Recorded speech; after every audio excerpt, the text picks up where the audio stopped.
ಅಲ್ಲ ನನಗೆ ಶಬ್ದವೇದಿ ರಸ್ತೆ ಇಟ್ಟಿದ್ದು ಆ ಊರು ಜನ ನಿಮ್ಮನ್ನು ವೆಲ್ಕಮ್ ಮಾಡಿದ್ದೆಲ್ಲ ನನಗೆ ನಿಜವೂ ಒಂಥರ ಆಶ್ಚರ್ಯ. ನಾವೆಲ್ಲ ಅಣ್ಣವ್ರು ನೋಡಲಿಲ್ಲ, ಇವರ ಜೊತೆಲಿ ಬೆಳೆದವರು. ಅದಕ್ಕೆ ಬಸವಣ್ಣವರು ಒಂದು ಒಳ್ಳೆ ಮಾತು ಹೇಳ್ತಾರೆ. ಏಕೆಂದರೆ ಇವತ್ತಿನ ಓದಿನ ಕೊರತೆ ಇದೆ. ಮೊಬೈಲ್ ಬಂದ ಮೇಲಿಂದನೂ ಅದರನ್ನೇ ಮುಳುಗ್ತಾ ಇದ್ದಾರೆ ಜನ. ಬಸವಣ್ಣವರು ಒಂದು ಒಳ್ಳೆ ಮಾತು ಹೇಳ್ತಾರೆ, ಇಲ್ಲಿ ಸಲ್ಲುವವರು ಅಲ್ಲಿಯೂ ಸಲ್ಲುವರು, ಇಲ್ಲಿ ಸಲ್ಲದವರು ಅಲ್ಲಿ ಸಲ್ಲರಯ್ಯ. ಏಕೆಂದರೆ ಒಬ್ಬರು ಡಾಕ್ಟರ್ ರಾಜ್ಕುಮಾರ್ ಅನ್ನೋ ಒಬ್ಬ ವ್ಯಕ್ತಿ ಅನ್ನೋದಕ್ಕಿಂತ ಒಂದು ಮಹಾನ್ ಶಕ್ತಿ ಇಲ್ಲಿ ಸಂದುಬಿಡ್ತು. ಇಲ್ಲಿ ಸಂದಿದ್ದಕ್ಕೆ ಅಲ್ಲೂ ಸಲ್ತು, ಗೊತ್ತಾಯ್ತಾ? ಅವರು ಹಾಕಿಕೊಟ್ಟ ಮಾರ್ಗದರ್ಶನದಲ್ಲೇ ನಾವು ಹೋಗ್ತಾಯಿದ್ವಿ. ನೀವು MC ಮೋದಿ ನೋಡಿರಲಿಲ್ಲ, ನಾವು MC ಮೋದಿ ನೋಡಿದ್ವಿ ನಾವು ಮಿಡ್ಲ್ ಸ್ಕೂಲ್ ಲೈಫಲ್ಲಿ. ಅವರಂಥ ಕಣ್ಕೊಟ್ಟ ಮಹಾನುಭಾವ ಬೇರೆ ಇನ್ನೊಬ್ಬರಿಲ್ಲ. ಯಾಕೆ ಅಂತಂತಂದರೆ ಎಲ್ಲ ಗಿನ್ನಿಸ್ ದಾಖಲೆಗಳನ್ನೂ ಮಾಡಿಬಿಟ್ಟಿದ್ದಾರೆ. ಬರೀ ಒಂದು ಟೇಬಲ್ ಮೇಲೆ ಆಪ್ರೇಷನ್ ಮಾಡ್ತಿದ್ರು ಅಂದರೆ ನೀವು ನಂಬ್ತೀರಾ? ಲಯನ್ಸ್ನವರಾಗಿರ್ಬೋದು, ಊರಲ್ಲಿ ಯಾರೋ ದುಡ್ಡು ಇರೋರು ಆದರೆ ಫ್ರೀ ಆಪ್ರೇಷನ್ ಮಾಡ್ತಾಯಿದ್ರು. ಫ್ರೀಯಾಗಿ ₹1 ತಗೊಳ್ತಾ ಇರಲಿಲ್ಲ. ನಮಗೆ ಗಟ್ಮುಟ್ಟಾಗಿರೋ ಹುಡುಗರು ಎಲ್ಲ ಶಾಲೆಯಲ್ಲಿ ಯಾರ್ಯಾರು ಗಟ್ಮುಟ್ಟಾಗಿರ್ತಾರೆ ಹುಡುಗರು ಅವ್ರನ್ನ ಸೇರಿಸ್ಕೊಂಡಿರೋರು. ಒಂದು ಜಮಖಾನಕ್ಕೆ ಒಬ್ಬರು ಮಲ್ಕೊಳ್ಳೋದು ಜಮಖಾನಕ್ಕೆ ಸೈಡಲ್ಲಿ ಹೊಲ್ದಿರೋರು, ಆ ದೊಣ್ಣೆ ಸೇರಿಸ್ಬಿಟ್ಟು ಅದನ್ನು ಎಳೆದ್ಬಿಟ್ಟು ಟೇಬಲ್ ಮೇಲೆ ಮಲಗಿಸ್ಕೋಬೇಕು.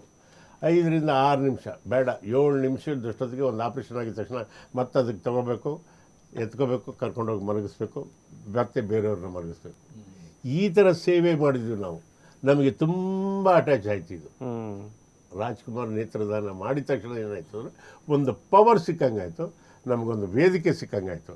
ಈಗ ಚಿತ್ರದುರ್ಗ ಮಾಡಾಯಿತು. ನಾವು ಚಿತ್ರದುರ್ಗ ಆದಮೇಲೆ ಕೊಪ್ಪಳಕ್ಕೆ ಕಾಲಿಟ್ಟಿವಿ. First time ಕೊಪ್ಪಳಕ್ಕೆ ಕಾಲಿಟ್ಟಿದ್ದು. ಏಕೆಂತಂದರೆ ಕೊಪ್ಪಳದ ವಿಷಯ 2 ವಿಷಯದಲ್ಲಿ ಮುಗಿಸ್ಬಿಡ್ತೀನಿ. 5,000 ಮಕ್ಕಳು ಓದ್ತಾ ಇದ್ದಾರೆ. ನಮಗೆ ಈ ಮಠಮಾನ್ಯಗಳದ್ದು ಸೇವೆ ಮಾಡೋದು ಅಂತ ಒಂದು ಇದನ್ನು ಕಲಿಸಿದ್ದು ಅಂತಂದರೆ ನಮ್ಮ ಬಿಡದಿ ಮಂಜಣ್ಣ.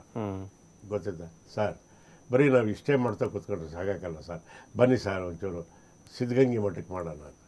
ಸಿದ್ಧಗಂಗೆ ಮಠಕ್ಕೆ ಮಾಡಬೇಕು ಅಂದಾಗ ದೊಡ್ಡಜ್ಜೆ ಅವರಿದ್ದರು, ಡಾಕ್ಟರ್ ಶಿವಕುಮಾರ್ ಸ್ವಾಮಿ. ಏಕೆಂತಂದರೆ ತ್ರಿವಿಧ ದಾಸೋಹಿ ನನ್ನ ದೃಷ್ಟಿಲಿ ಎಲ್ಲೋ ದೇವಲೋಕದಲ್ಲಿ ಹೋಗ್ತಾ ಇರೋವಂತಹ ಒಬ್ಬ ಮಹಾನ್ ದೇವ ಭೂಮಿ ನೋಡಿ ಒಂದು ಸ್ವಲ್ಪ ದಿವಸ ಇಲ್ಲಿ ಇದ್ದೋಗ್ಬೇಕು ಅಂತ ಬಂದಂತಹ ಜೀವಗಳು ಅವೆಲ್ಲ ಅಪರೂಪ ಸಿಕ್ಕೋದು. ಅವ್ರ ಪಾದ ಸ್ಪರ್ಶ ಮಾಡಿದ್ರೇ ನಮಗೆ ಮುಕ್ತಿ ಸಿಕ್ಕೋಗುತ್ತೆ. ಅಲ್ಲಿ ಸೇವೆ ಮಾಡುವಂಥ ಯೋಗ ಸಿಕ್ತು. 4,000 ಹುಡುಗರಿದ್ದರೂ ನಾವು ಮಾಡ್ತಾಯಿದ್ದೀವಿ. ಯಾಕೆಂದರೆ ಫ್ರೀ ಆಪ್ರೇಷನ್ ಮಾಡಿಸ್ತೀವಿ, ಗೊತ್ತಾಯ್ತು, ಫ್ರೀ ಕರ್ನಾಟಕ ಕೊಡ್ತೀವಿ ಮಕ್ಕಳಿಗೆ. ಬೇರೆ ಮಕ್ಕಳು ತಮಾಷೆ ಮಾಡಬಾರ್ದು. ಅದಕ್ಕೆ ದಯವಿಟ್ಟು ಸೋಡಾ ಬುಡ್ಡಿ ಹಂಗೆ ಹಿಂಗೆ ಅಂತ ಹೇಳ್ಬಿಟ್ಟು ಆಡ್ಕೊಬೇಡ್ರಪ್ಪ. ಕಾಯಿಲೆ ಹೇಳಿ ಕೇಳಿ ಬರಲ್ಲ, ಬಡವ ಬಲಿದಾನದಲ್ಲೇ ಬರಲ್ಲ, ಗೊತ್ತಾಯ್ತಾ? ಜಾತಿ ಮತ ನೋಡಿ ಬರಲ್ಲ. ನೀವೆಲ್ಲ ಒಂದು ಮಠದಲ್ಲಿ ಓದ್ತಾ ಇದ್ದೀರ, ಒಂದು ತಾಯಿ ಮಕ್ಕಳಿದ್ದಂಗೆ ಇರಿ ಅಂತ ಹೇಳ್ಬಿಟ್ಟು ಅವ್ರಿಗೆ ಹೇಳಿ ಕನ್ವಿನ್ಸ್ ಮಾಡ್ತೀವಿ. ಇವತ್ತು 8 ರಿಂದ 9 ಸಾವಿರ ಮಕ್ಕಳಿದ್ದಾರೆ.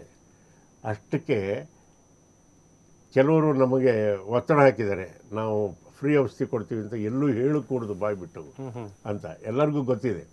ನಾವು ಹೋಗಿ ಕೇಳಿದ್ರೆ ಮೊದಲು ನಾವು ಪ್ರಾರಂಭ ಮಾಡಿದಾಗ 4 ರಸ್ತೆಯಿಂದ 4 ವಿಧವಾಗಿ ನಮ್ಮನ್ನು ಪರೀಕ್ಷೆ ಮಾಡಿದ್ರು. ನಮ್ಮಲ್ಲಿ ಪ್ರಾಮಾಣಿಕತೆ ಇದೆಯಾ ಇಲ್ವಾ ಅಂತ 4 ವರ್ಷ ಟೆಸ್ಟ್ ಮಾಡಿದ್ಮೇಲೆ ಇವಾಗ ನಮ್ಮ ಅಪ್ಲಿಕೇಶನ್ ಹೋಗಿದ ತಕ್ಷಣ ಫಸ್ಟ್ ಅದರ ಮೇಲೆ ಸ್ಯಾಂಕ್ಷನ್ ಯಾವ್ಯಾವ ಔಷಧಿ ಇದೆ ಅದನ್ನು ಫಸ್ಟು ಸಿದ್ಧಗಂಗಾ ಮಠಕ್ಕೆ ಕಳಿಸ್ಕೊಡಿ ಅಂತ ಬರುತ್ತೆ. ಅದಕ್ಕಿಂತ ಪುಣ್ಯ ಇನ್ನೇನಿದೆ?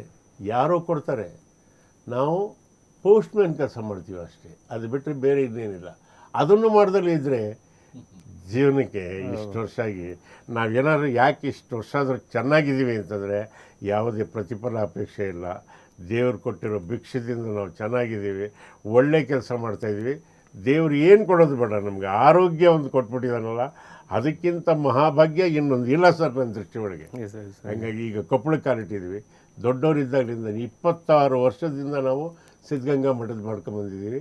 ಈಗ ಅಷ್ಟೇ ಪ್ರಭಾವ ಇರುವಂಥ ಒಂದು ಉತ್ತರ ಕರ್ನಾಟಕದ ಇನ್ನೊಂದು ಮಹಾತಾಣ ಅಂದರೆ ಗವಿಸಿದ್ದೇಶ್ವರ. ಅಲ್ಲಿ ಜಾತ್ರೆ ನೋಡಿದ್ರೆ ನಮ್ಮ ಜನ್ಮ ಸಾರ್ಥಕ ಆಗೋಗುತ್ತೆ ಸರ್. ನಾನು ಹೆಂಗೆ ಹೇಳಬೇಕು, ಯಾವ ಬಾಯಿಲು ವರ್ಣಿಸ್ಬೇಕೋ ಗೊತ್ತಿಲ್ಲ. ಅದ್ರ ಬಗ್ಗೆ ಇನ್ನೊಂದು ಸತಿ ಮಾತಾಡೋಣ. ಅಲ್ಲಿ ನಾವು ಈಗ 5,000 ಮಕ್ಕಳಿಗೆ ಟೆಸ್ಟ್ ಮಾಡಬೇಕು ಅಂದಾಗ ಅಲ್ಲಿ ಲೋಕಲ್ ಮೆಡಿಕಲ್ ಹಾಸ್ಪಿಟ್ಲವ್ರು ಏನು ಮಾಡಿದ್ರು, ನೀವೆಲ್ಲ ಬಂದು ಮಾಡ್ತಾ ಕೂತ್ಕೊಳ್ಳೋದು ಲೇಟ್ ಆಗುತ್ತೆ, ನಾವು ಫಸ್ಟು ಸ್ಕ್ರೀನಿಂಗ್ ಮಾಡ್ತೀವಿ, ಅದರಲ್ಲಿ ಯಾರ್ಯಾರು ಇದ್ದಿದ್ದಾರೆ ಅವ್ರನ್ನ ಸೆಲೆಕ್ಟ್ ಮಾಡ್ತೀವಿ ಅಂತ 500 ಮಕ್ಕಳನ್ನ ಸೆಲೆಕ್ಟ್ ಮಾಡಿದರು, ಗೊತ್ತಾಯ್ತಾರೆ. ಅದಾದಮೇಲೆ ಬರೀ ಗಂಡು ಮಕ್ಕಳು ಶಾಲೆ ಇತ್ತು. ಹ್ಞೂ ನೋಡಿ ಸ್ವಾಮಿಗಳ ಮೇಲೆ ಒಬ್ಬಳು ಹೆಣ್ಣು ಮಗಳು ಎಷ್ಟು ಪ್ರಭಾವ ಬೀರಿದ್ದಾಳೆ. ಯಪ್ಪ ನಾನು ನಿನ್ನ 3 ದಿವಸದಿಂದ ನೋಡಬೇಕಂತ ಕಾದಿದ್ದೀನಿ, ನನಗೆ ಹತ್ತಿರಕ್ಕೆ ಬರೋಕ್ಕಾಗೋಲ್ದು ಅಂದು. ಬಿಡ್ತಾಯಿ ನೀನು ಯಾಕೆ ಕಷ್ಟ ಪಡ್ತೀನಿ, ನಾನೇ ನಿನ್ನ ಹತ್ರಕ್ಕೆ ಬರ್ತೀನಿ ಅಂತ ಈಗಿರೋ ಬುದ್ಧಿಯವರು ಅತ್ಯಂತ ಸರಳ ಮಗು ಸ್ವಭಾವದವರು ಅವ್ರ ಹತ್ರಕ್ಕೆ ಹೋದರು. ಹೋಗ್ಬಿಟ್ಟು ಏನವ ಅಂತಂದಾಗ, ಅಲ್ಲಪ್ಪ ನೀನು ಮಾಡಿ ಸರಿನಾ, ನೀನು ಮಾಡಿ ಸರಿ ಇಲ್ಲ, ಏನು ತಪ್ಪು ಮಾಡಿದೆ ಹೇಳವ ತಿದ್ಕೊಂತೀನಿ ಅಂತ ಕೇಳಿದ್ರು ಅವರು. ಅವಾಗ ಹೇಳಿದ್ರು, ಬರೀ ಗಂಡು ಮಕ್ಳಿಗೆ ಸಾಲಿ ಕಟ್ಬಿಟ್ರೆ ಆತ, ಹೆಣ್ಮಕ್ಳಿಗೆ ಮಾಡೋಕ್ಕಿಲ್ಲ ನೀನು ಹೆಣ್ಮಕ್ಳಿಗೆ ಹೊಟ್ಟೆಲ್ಲಿ ತಾನೇ ಹುಟ್ಟಿದ್ದು, ಹೆಣ್ಣಿಗೇನು ಮಾಡಿದೆ ನೀನು ತಡಿ ಅಂತ ಎರಡು ಕಿಚ್ಚಿದ್ದಂತ ತೆಗೆದು ಅಲ್ಲಿ ಇಲ್ಲಿ ಕೂಲಿ ಮಾಡಿ ಹಾಕಿ ಕಣಪ್ಪ ನನ್ನ ಹತ್ರ ಇಲ್ಲ ಜೋಡಿಸಿಟ್ಟಿನಿ, 1,500 ರೂಪಾಯಿ ಎಣಿಸ್ಕೊಟ್ಬಿಟ್ಟು ಇದರಲ್ಲಿ ಒಂದು ಸಾಲಿ ಕಟ್ಟು ಅಂದರು. ಹಾಗಾಗಿ ಇದನ್ನು ನಾವು ರಾತ್ರಿಯೆಲ್ಲ ಯೋಚನೆ ಮಾಡಿ ಸ್ವಾಮಿಗಳು ಅವರು ಯೋಚನೆ ಮಾಡಿ ಅದಕ್ಕೊಂದು ಸರಿಯಾದ ಸಾಕಾರ ರೂಪ ಕೊಡಬೇಕು ಅಂತ ಹೇಳ್ಬಿಟ್ಟು IITಯಲ್ಲಿ ಕೆಲಸ ಮಾಡುವಂಥ 4 ಜನನ ಕರ್ಕೊಂಡು ಬಂದು ಅವ್ರಿಗೆ ಅಪಾಯಿಂಟ್ಮೆಂಟ್ ಕೊಟ್ಟು ಅಪ್ಲಿಕೇಶನ್ ಕಾಲ್ ಮಾಡಿದ್ರು. 9,000 ಅಪ್ಲಿಕೇಶನ್ ಬಂತು. ಅದರಲ್ಲಿ ಕೇವಲ 250 ಜನನ ಮಾತ್ರ ಸೆಲೆಕ್ಟ್ ಮಾಡ್ತಾಯಿದ್ದಾರೆ. ಅವರಿಗೆ ಫ್ರೀ ವಸತಿ, ಫ್ರೀ ಊಟ, ಫ್ರೀ ಎಜುಕೇಷನ್ ಕೊಡ್ತಾಯಿದ್ದಾರೆ. ಮುಂದಿನ ದೃಷ್ಟಿಯಲ್ಲಿ ಮೊನ್ನೆ ಅವ್ರನ್ನ ಮಾತಾಡುವಂಥ ಯೋಗ ಬಂತು. ನಾನು ಹೇಳಿದೆ, ಈ ನಾಡಿಗೆ ಆಗಲಿ ಈ ಮಠಕ್ಕೆ ಆಗಲಿ ನೀವೇನಾದ್ರು ಒಂದು ಕೊಡುಗೆ ಕೊಡಬೇಕು ಅಂತ ಇದ್ದರೆ ಪ್ರಾಮಾಣಿಕವಾಗಿ ಇದರ ಋಣ ತೀರಿಸ್ಬೇಡಿ ಸಾಕು. ಈ ಮಣ್ಣಿನ ಋಣ ತೀರಿಸಿದ್ರೆ ಈ ಮಠದ ಋಣ ತೀರಿಸ್ದಂಗೆ ಆಗುತ್ತೆ ಅಂತ ಕೈ ಮುಗಿದು ಹೇಳಿ ಬಂದಿದ್ದೀನಿ. ಆ ಶಾಲೆಯಿಂದಲೂ ನಮಗೊಂದು 34-35 ಸಿಕ್ತು. ಟೋಟಲ್ಲಾಗಿ ಎಲ್ಲ ನಮಗೆ ಒಂದು 430 ಕನ್ನಡಕ 8 ಮೇಜರ್ ಆಪ್ರೇಷನ್ನಿಗೆ ಸಿಕ್ಕಿದೆ. ಅದನ್ನು ನಿಮಗೆ ಹೇಳಬೇಕಾಗಿತ್ತು, ಹೇಳ್ತೀನಿ.